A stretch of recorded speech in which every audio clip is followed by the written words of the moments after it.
조갑제 TV 시청자 여러분 안녕하십니까. 지난 주말에 법원이 서울중앙지법 형사합의 27부는 삼성전자 이재용 부회장에게 뇌물죄 등을 적용해서 징역 5년을 선고를 했습니다.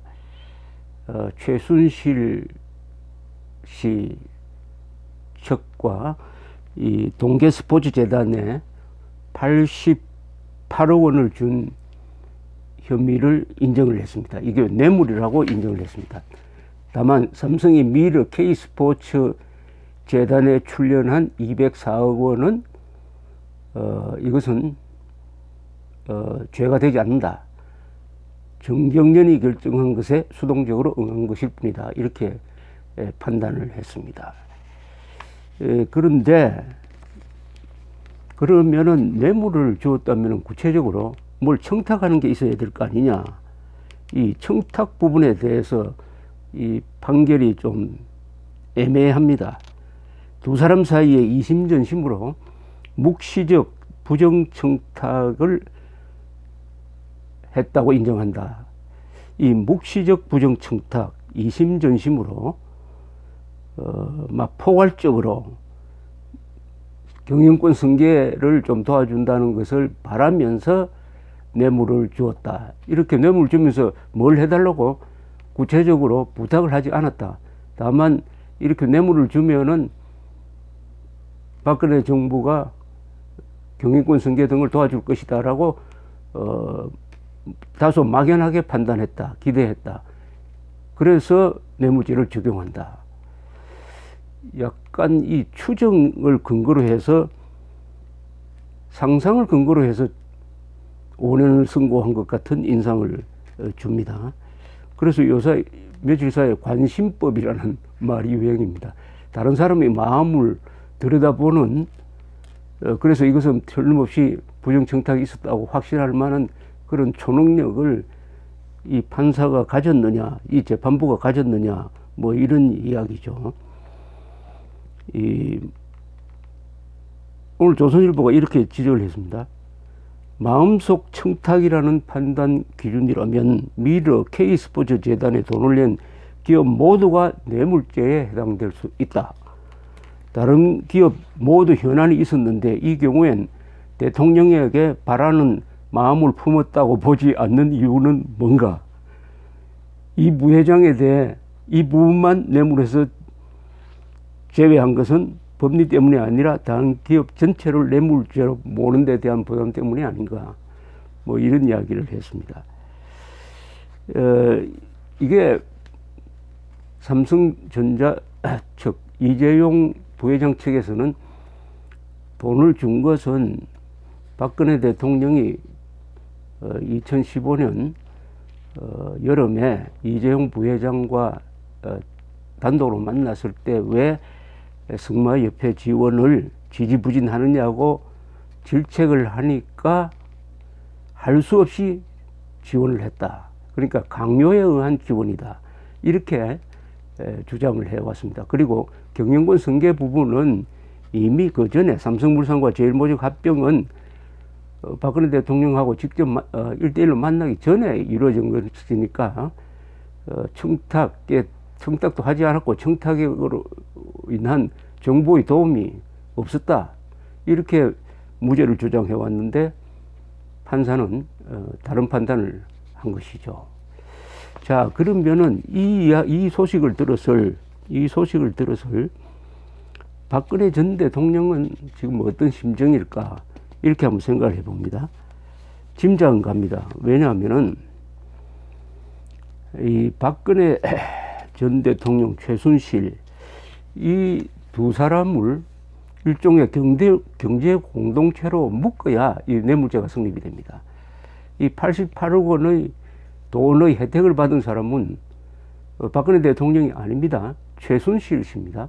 최순실과 그 딸인데 딸이 받은 혜택이 박근혜 전 대통령에게 뇌물로 정해지려면 최순실, 박근혜 두 사람은 뭐 통장을 같이 쓴다든지 하는, 같은 집에 산다든지 이 정도의 경제 공동체 개념이 있어야 되는데 그게 과연 있느냐, 이 여부는 앞으로 박근혜 전 대통령 재판 선고에서 아마 나올 것입니다.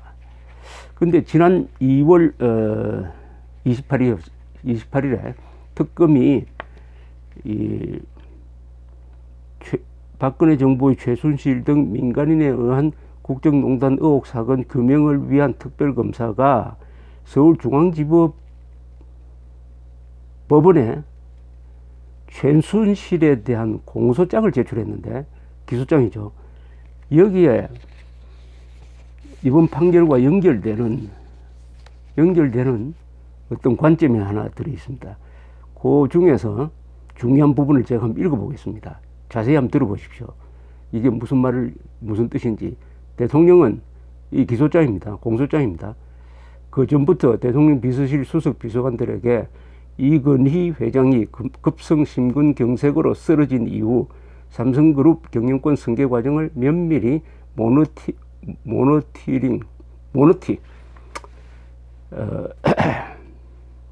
모니터링하라는 뜻입니다. 모니터링 좀 살펴보라고 지시하는 등의 과정을 통하여 이재용이 자신의 승계 작업 등에 대통령과 정부의 도움을 필요로 한다는 점을 알고 이를 이용하여 이재용을 도와주는 대가로 이재용에게 삼성그룹이 대한승마협회 회장사를 맡아 정유라의 승마훈련을 위한 경제적 지원을 해달라고 요구하기로 마음먹고 여기 중요합니다. 요구하기로 마음먹고 피고인 최순실입니다. 피고인의 위와 같은 요청을 수락함으로써 대통령과 피고인은 이재용에게 요구하여 뇌물을 수수하기로 공모하였다. 여기서 마음먹고, 그러니까 뇌물을 받기로 마음먹고, 이런 대목이 있습니다. 문제는 특검이 이 공소장을 쓸 때는 한 번도 박근혜 당시 대통령을 조사한 적이 없습니다. 그러니까 그런 마음을 먹었는지 안 먹었는지 확인할 방법이 없었다 이겁니다. 그런데 어떻게 공소장에 경제적 지원 뇌물인데 뇌물을 받기로 마음먹고라고 단정적 표현을 썼느냐, 추정이 아니고 마음먹고라고 했느냐. 그럼 이 특검은 궁예와 같은 관심법의 도사냐 하는 이런 의문이 들었는데, 이번 재판부는 검찰의 이 추측, 마음 먹었다, 뇌물 삼성을 도와주고 그 대가로 경제적 지원을 받기로 마음 먹었다 하는 이 주장에 손을 들어줬습니다. 박근혜 대통령 퇴임한 이후에 구속되었습니다. 그리고 구치소에 있으면서 검찰이 와서 여러 번 조사를 해가지고 그때부터 이제 본격적으로 피의자 신문을 하게 되는데, 이 검찰이 계속 삼성그룹의 부탁을 들어주는 대가로 정유라에게 말 등을 지원하도록 지시한 게 아니냐는 취지로 계속 물었습니다. 여기에 대해서 박근혜 대통령이 직설적으로 한 내용이 여기 재판 자료에 실려 있습니다. 진행 중인 박근혜 전 대통령에 대한 재판입니다. 박근혜 대통령은 검사가 그렇게 꼬치꼬치 물으니까 대과관계로 뭘 주고받고 그런 일을 한 적이 없고 할 수도 없는 더러운 일입니다 라고 이렇게 이야기를 하면서 자신의 항변을 좀 길게 했는데, 요 박근혜 대통령의 이 항변을 제가 읽어드리겠습니다. 아마 어제 이재용 부회장에 대한 선고 소식을 듣고 똑같은 생각을 했지 않을까 이렇게 생각합니다. 지난 4월 초에 구치소에서 검사한테 한 이야기입니다. 이 피의자 신문 조서에 실려 있는 내용을 제가 읽겠습니다. 있을 수 없는 일입니다. 제가 정치를 하는 동안 대과관계로 뭘 주고받고 그런 일을 한 적이 없고 할 수도 없는 더러운 일이라고 생각합니다. 그런데 제가 대과관계로 돈을 받았다고 하다니 어이가 없고, 그런 일을 하려고 제가 대통령을 했겠습니까? 제가 나라를 위해 밤잠을 설쳐가면서 기업들이 밖에서 나가 활발하게 활동할 수 있게 하고 국내에서는 어떻게 일자리를 만들 수 있을까? 그렇게 고민을 하고 3년 반을 고생인지 모르고 살았는데 제가 그 더러운 돈 받겠다고 사람을 어떻게 그렇게 더럽게 만듭니까? 저는 대한민국을 위해 임기 3년 반 하루하루를 노력했습니다. 특히 삼성이 미르 K재단에 낸 돈까지 뇌물이라고 한다는 것인데 만약에 뇌물을 받는다면 제가 쓸 수 있게 몰래 받지 모든 국민이 다 아는 공익재단을 만들어서 출연을 받겠습니까? 그 돈은 제가 한 푼도 쓸 수 없습니다. 그리고 모든 기업은 항상 현안이 있습니다. 재단 출연금까지 뇌물로 본다면 그동안 기업들이 정부가 주도하는 일에 성금을 내거나 하는 것도 전부 뇌물이라는 것인데 이것은 말이 안 된다는 것입니다. 게다가 삼성의 경우 이재용의 경영권 승계를 위해 국민연금을 동원하여 합병에 찬성을 하게 하였다는 것인데 삼성에서 저에게 무엇을 해달라는 말이 없었고 저도 해줄 게 없었는데 어떻게 뇌물이 된다는 것인지 모르겠습니다. 이 말 고민을 하고 어떻게 일자리를 만들 수 있을까 고민을 하고 3년 반을 고생인지 모르게 살았는데 제가 그 더러운 돈 받겠다고 사람을 어떻게 그렇게 더럽게 만듭니까? 이게 박근혜 대통령의 심정이 아니냐 이렇게 판단이 됩니다. 이 최순실 측 이경재 변호사는 어제 판결에 대해서 논평을 하기를 어제가 벌써 이틀이 됐구만요. 지난 금요일에 판결에 대해서 논평을 하기를 고작 88억 원의 뇌물로 대통령과 세계 초일류 기업의 CEO가 경영권 승계를 놓고 뇌물을 거래를 했다고 한다면은 우리나라가 매우 초라하게 느껴진다. 이렇게 논평을 했습니다. 1심은 개별 현안에 대한 명시적 묵시적 청탁이 인정되지 않는다고 전제하면서도 궁여지책으로 묵시적 포괄적 청탁이라는 두 겹의 극히 모호한 개념으로 사실관계를 인정하고 있다. 그것은 유죄의 심정을 형성하기에는 부족하니까 이렇게 빠져나간 게 아니냐는 식으로 논평을 했습니다. 자, 이 재판에 있어서 가장 중요한 것은 이재용 부회장이 박근혜 대통령한테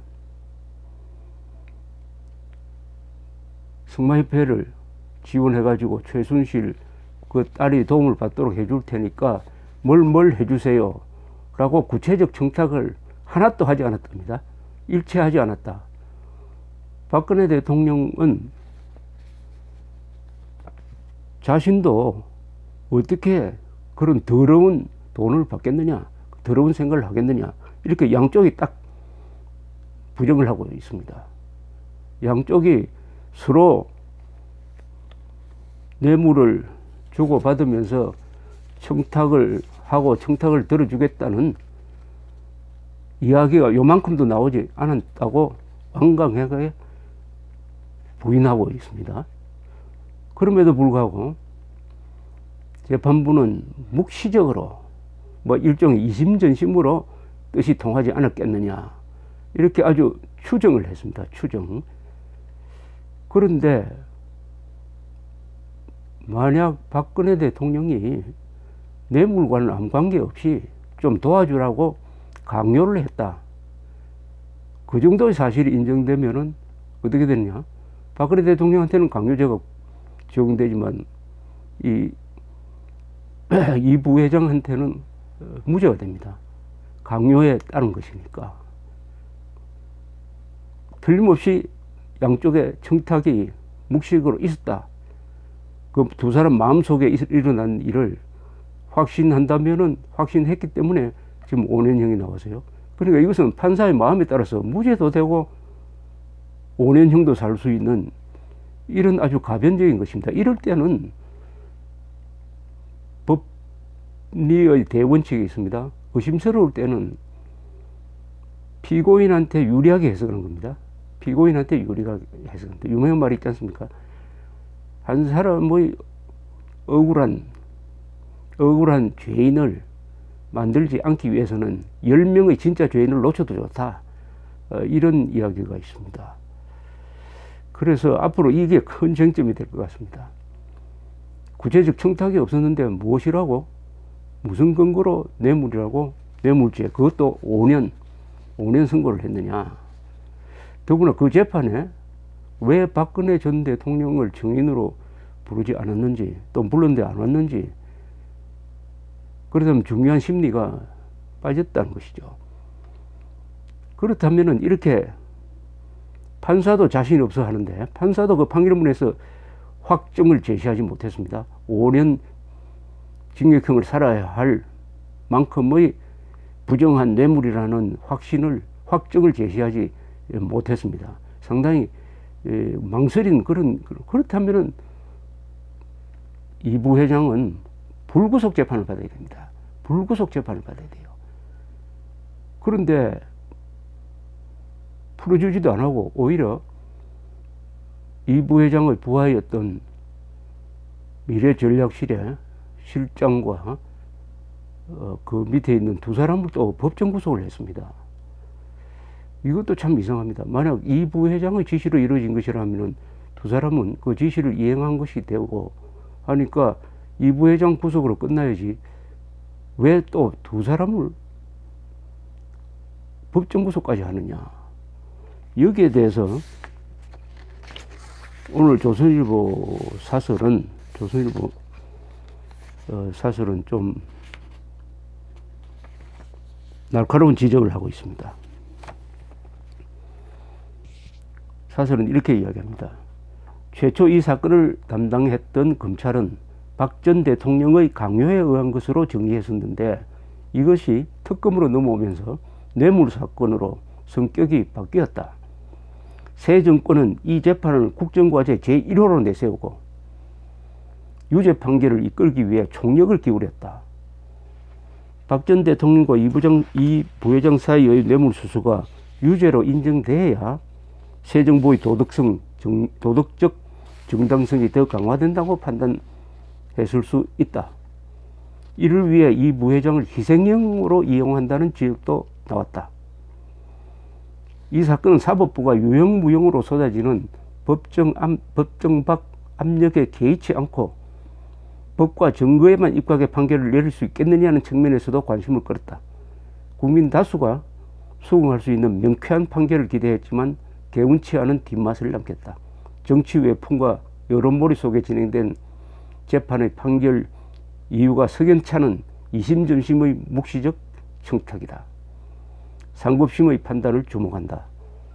이렇게 지적을 했습니다. 만약 이 사설대로 새 정권이 유죄 판결을 이끌기 위해서 총력을 기울였다, 이게 사실이라면은 이것은 삼권 분립을 부정하는 일종의 독재적 행동입니다. 이 세상에 사법부의 판결에 정부가 영향력을 끼치기 위해서 총력을 기울였다고 하면은 이거는 민주주의 국가에서는 있을 수 없는 일입니다. 있을 수 없는 일이에요. 여기에 대해서는 청와대가 입장을 밝혀야 될 사안입니다. 이 비판이 맞느냐 아니라든지. 어쨌든 핵심은 이 부회장과 박근혜 당시 대통령 사이에 뇌물을 주고받을 의사가 있었느냐, 그 뇌물을 매개로 해가지고 삼성에 무엇을 봐주려고 했느냐, 또는 무엇을 봐달라고 청탁을 했느냐 하는 이 사실관계가 명확하지 않다는 사실입니다. 명확하지 않으면은 어떻게 대한민국의 수출 20%, GDP의 10%, 가장 많은 세금을 내고 가장 많은 일자리를 만들고 최근에는 세계 최고의 회사인 애플을 분기별 이익에서 젖히고, 더구나 반도체 부분에서는 수십 년 동안 세계 1등을 하던 인텔을 매출액에서 젖힌 이 위대한 회사의 경영주를 구속 재판을 하면서 5년을 선고할 수 있느냐, 이런 의문을 던지는 재판이었습니다. 이게 혁명재판이라면 이해가 갑니다. 이게 이 정권에서 이야기하듯이 이 촛불혁명이라고 한다면은 혁명재판은 원래 법을 무시합니다. 권력에 따르는 겁니다. 또는 인민재판식으로 여론몰이에 넘어가는 거죠. 그렇다면 이 재판은 이해가 갑니다. 이게 혁명재판이라면 이해가 가요. 그러나 법리재판으로서는 참으로 많은 문제가 있다. 이렇게 생각을 합니다. 지금 병석에 있는 이건희 회장이 아들에 대한 선고 사실을 몰랐으면 합니다. 또 저승에 가 계시는 이병철 선생, 이 위대한 삼성그룹을 만든 창업주 이병철 선생도 아마 통곡하고 계실지 모르죠. 돈을 먹고 사는 문제를 검사 판사가 아무것도 아닌 것처럼 생각하고 이런 수사와 재판을 한다면은 또 돈을 버는 사람, 돈을 벌어들이는 사람, 돈을 벌어들여서 부국 강병의 그리고 민주주의와 복지의 기초를 만드는 기업인을 이렇게 대하는 나라는 다시 가난해지지 않을까 하는 그런 생각이 듭니다. 경청해 주셔서 감사합니다.